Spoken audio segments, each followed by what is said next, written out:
একটা অসুস্থ সিংহ তার বিছানায় শুয়েছিল, তার পাশেই শিয়াল বক্তব্য দিচ্ছিল। বক্তব্য মনোযোগ সহকারে শুনছিলেন কচ্ছপ, ছাগল আর খরগোশ। শিয়াল তাদেরকে বলছিলেন যে আপনারা যখন মাঠে চলবেন তখন অবশ্যই খেয়াল রেখে ঘাস পাতা খাবেন, যাতে করে বাঘ মামা যেন আপনাদেরকে অ্যাটাক করতে না পারে।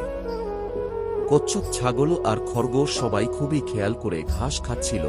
এমন অবস্থায় হঠাৎ বাঘ মামা কোথা থেকে এসে আক্রমণ শুরু করলো। খরগোশ, কচ্ছপ, ছাগল দিক না পেয়ে চারদিকে দৌড়াতে শুরু করলো।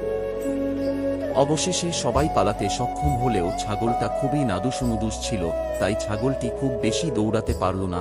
তাই বাঘটিকে খুব বেশি বেগ পেতে হলো না। অবশেষে ছাগলটি ধরা পড়ল এবং বাঘ শুরু করল এবং অবশেষে ছাগলটিকে খেয়ে ফেলল।